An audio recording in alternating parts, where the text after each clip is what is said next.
Hello, Bachcho. Good morning to all of you.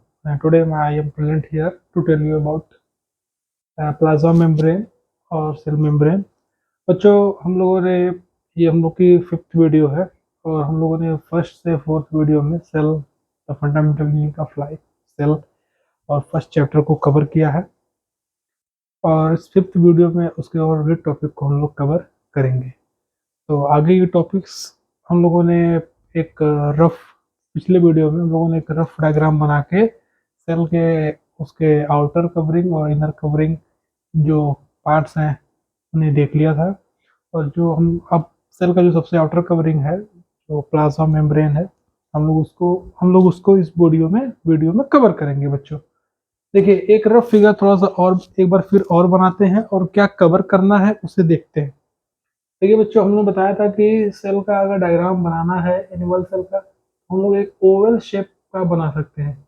एक Oval cell shape बना सकते हैं बच्चों। ठीक है, ऐसे बच्चों हम लोग बात करने वाले हैं जो फर्स्ट हमें मिलेगा सबसे ऊपर, जिसे हम लोग बॉडी गार्ड बोले थे अपने फोर्थ वीडियो में, जब प्लाज्मा मेम्ब्रेन के बारे में हम थोड़ा सा बता रहे थे। उसमें हम लोग बोले थे जो इसकी ये है ऊपर की बाहरी जो है वो उसे हम लोग प्लाज्मा मेम्ब्रेन बोलते हैं। उसे हम लोग बच्चों प्लाज्मा मेम्ब्रेन या सेल मेम्ब्रेन भी बोलते हैं।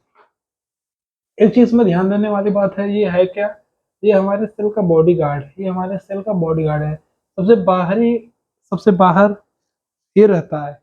और ये क्या करता है, ये सेल को, सेल के अंदर क्या चीज इंटर करेगी या सेल से क्या चीज बाहर जाएगी उस पे ये काम करता है, उस पे ये ध्यान देता है, उस पे पूरा सा कंट्रोल होता है बच्चों।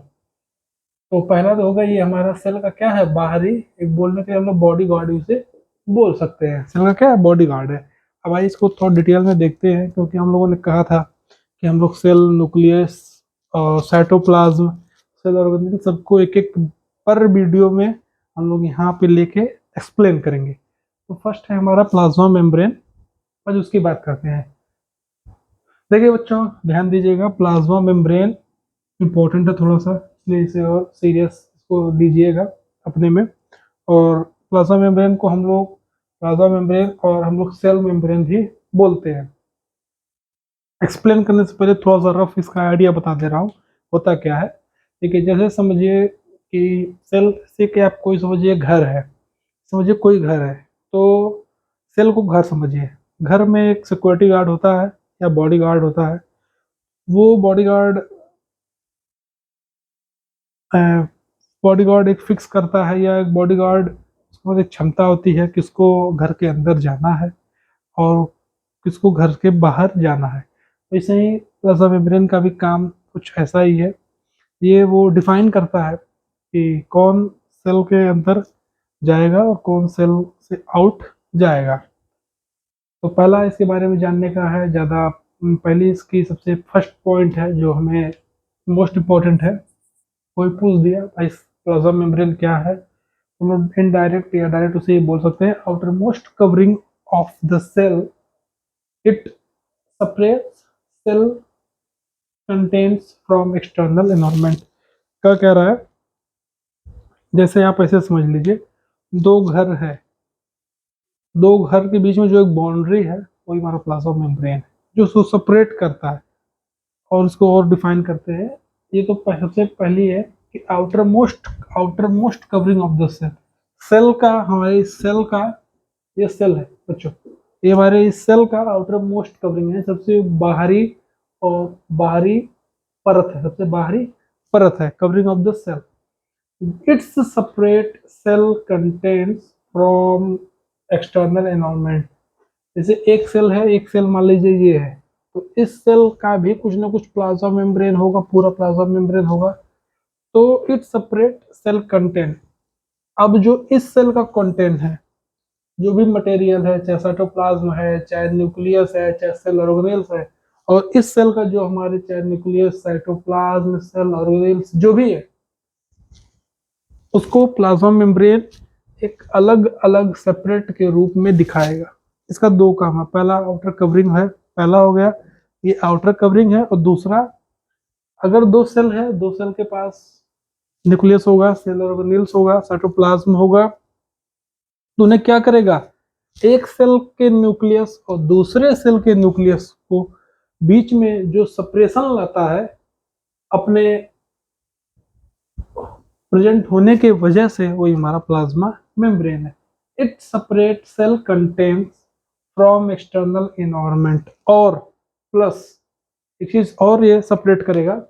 जैसे मान लीजिए सेल है, उसका न्यूक्लियस है, सेल ऑर्गेनेल्स है, तो भाई ये सेल है, ये तो सेल है मान लिए, लेकिन इसका, इस सेल का भी तो कुछ ना कुछ एक्सटर्नल इन्वायरमेंट या वातावरण होगा। इस सेल का भी तो कुछ ना कुछ एक्सटर्नल इन्वायरमेंट होगा, चाहे वो कुछ भी हो जाए, चाहे वो कुछ भी चीज हो जाए, तो उसके एक्सटर्नल इन्वायरमेंट से क्या करेगा, सेपरेशन प्रेजेंट करेगा, सेपरेशन को प्रेजेंस करेगा। वही क्या है, प्लाज्मा मेम्ब्रेन है या सेल मेम्ब्रेन उसी को बोलते हैं। ठीक है, आगे आते हैं। दूसरा पॉइंट है SPM, it is selective permeable membrane. ये कुछ खास नहीं है, ये इसका एक निक नेम है। प्लाज्मा मेम्ब्रेन को हम लोग एसपीएम भी बोल सकते हैं। ऐसे ऐसे मान लीजिए मेरा तो घर वालों ने कोई निक नेम नहीं रखा, मैं ऐसे बहुत लोगों को देखता हूँ, जैसे किसी का नाम, स्कूल का नाम प्रिंस है, तो घर का नाम कुछ भी हो सकता है। सभी लोग अपने हिसाब से अलग अलग नाम रखते हैं। उसी प्रकार इसका भी एक निक नेम है प्लाज्मा मेम्ब्रेन का, उसे हम लोग बोलते हैं सेलेक्टिवली परमिएबल मेम्ब्रेन। ये सेलेक्टिवली परमिएबल मेम्ब्रेन क्यों बोला गया? देखिए किसी का, हर किसी का जो निक नेम होता है ना किसी कारण से होता है। तो इसका nickname selectively permeable membrane क्यों पड़ा, इस लॉजिक को समझते हैं। ये इसलिए पड़ा, ये वो मेम्ब्रेन है जो कुछ सेलेक्टिव चीजों को ही, प्लाज्मा मेम्ब्रेन वो मेम्ब्रेन है जो कुछ सेलेक्टिव चीजों को ही अंदर या बाहर आने जाने के लिए प्रेरित या चाहे अलाउ करता है, सबको नहीं, कुछ को। सेलेक्टिवली परमिएबल मेम्ब्रेन गिने चुने लोगों को ही प्रवेश मिलेगा, और गिने चुने लोग या गिने चुने मटेरियल को ही बाहर जाने का अलाउंस होगा। मतलब इसकी, इसीलिए इसका नाम, निक नेम जो पड़ा, इसके गुण के आधार पे पड़ा। वो क्या गुण था, सेलेक्टिव इन मटेरियल्स कंटेंट को ही जो अलाउंस है, जो अलाउ है, इसलिए इसका नाम पड़ा सेलेक्टिवली परमिएबल मेम्ब्रेन। समझ में आ रहा है? आगे देखते हैं। ये निक नेम है, ठीक है, पॉइंट नहीं, इसका निक नेम है, ध्यान दीजिएगा, ये निक नेम है इसका। आगे तीसरा पॉइंट है allows entry and exit of some materials। वही बात है, फिर कर दिया। ये अलाउ करेगा एंट्री अंदर, एग्जिट निकलना, ऑफ सम मटेरियल्स कुछ मटेरियल्स का। Next, prevent movement of some material. वही बात है, फिर है उन्हीं मटेरियल का, उन्हीं कुछ मटेरियल्स का मूवमेंट को ये प्रिवेंट करेगा। अरे भाई, मूवमेंट वही ना करेगा जिसको अंदर बाहर जाने की वो हो, परमिशन हो, उन्हीं को ये क्या करेगा, प्रिवेंट करेगा, मूवमेंट्स ऑफ सम मटेरियल। ठीक है, फोर्थ है जो काफी इंपॉर्टेंट, मैं इसको नजर से देखता हूँ, इसमें दो टर्म मिलेंगे। पहला टर्म मिलेगा हमें डिफ्यूजन, घबराना नहीं है, इसके लिए पहले घबराना नहीं है। डिफ्यूजन मानता हूँ यहाँ अभी नया शब्द है, पर इसको बहुत डिटेल में पूरे एक वीडियो में कवर करूंगा, इसके लिए घबराना नहीं है। हाँ, थोड़ा सा इस वीडियो में जरूर बताऊंगा। allows diffusion of substance like carbon dioxide और ऑक्सीजन। इसके बारे में, डिफ्यूजन के बारे में अभी मैं बात करूंगा, इसलिए इसको यहाँ लिख देता हूँ, भूल न जाऊं, ये आप लोग को बताना ना हो जाए। यहाँ मैं लिखता हूँ मैं डिफ्यूजन को यहाँ डिटेल में बताऊंगा। ठीक है, आगे देखते हैं।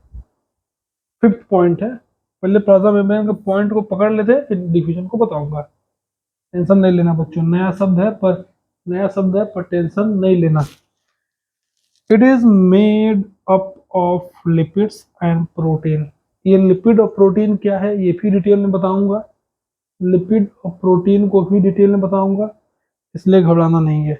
इसे इंपॉर्टेंट टिक लगा सकते हैं, आप स्टार बना सकते हैं या गोला मार सकते हैं मेरी तरह। हाँ, इसके आगे वीडियो में कवर करूंगा, क्योंकि पहले मैं बताने के लिए बोला हूँ डिफ्यूजन को। तो यहाँ डिफ्यूजन को देखते हैं, डिफ्यूजन है क्या, समझिएगा। वैसे ये डिफ्यूजन इस वीडियो का चीज़ नहीं है, फिर भी जब नेक्स्ट वीडियो में डिफ्यूजन को लाऊंगा तो वहाँ पे थोड़ा सा कुछ अगर यहाँ बताया रहूँगा, तो जब वहाँ पे नेक्स्ट वीडियो में इसका नाम लूँगा, ऐसा कोई भी बच्चा नहीं मुझे होना चाहिए जो ये बोले कि सर ये डिफ्यूजन क्या है। इसीलिए इस वीडियो में कवर करता हूँ, थोड़ा सा समझिएगा।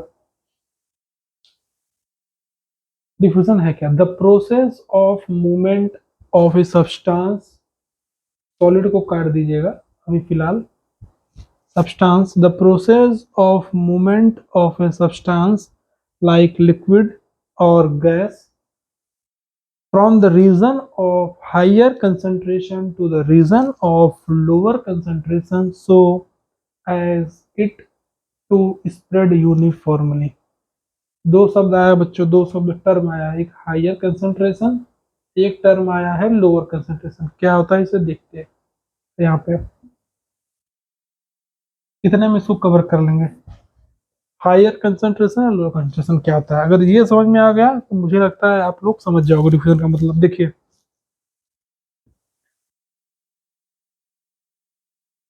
O2 है, मान लीजिए ये ऑक्सीजन है, ठीक है।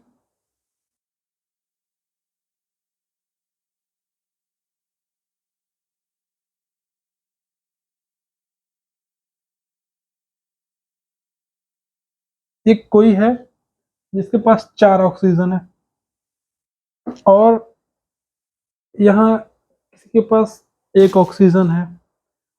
ये जो कंसंट्रेशन है जिसके पास 4 है, उसे हम लोग बोलेंगे हायर कंसंट्रेशन। क्यों? क्योंकि इनके पास 4 है। और ये जो जो ये है, इनके पास कम है, इन्हें बोलेंगे लोअर कंसंट्रेशन। इन्हें क्या बोलेंगे? इन्हें क्या बोलेंगे? इन्हें हम बोलेंगे लोअर कंसंट्रेशन। तो वह मूवमेंट, वह प्रोसेस जिसमें मूवमेंट हो किसी भी चीज, किसी भी, चाहे वो सब्सटेंस हो लाइक लिक्विड और गैस, ऐसे सब्सटेंस जैसे चाहे वो लिक्विड हो चाहे गैस हो, उनका अगर मूवमेंट हो higher concentration to lower concentration, is it is known as diffuser so as to spread uniformly। यही होना चाहिए, हायर से लोअर ही होना चाहिए, तो क्या बोलेंगे? डिफ्यूजर। क्या बोलेंगे?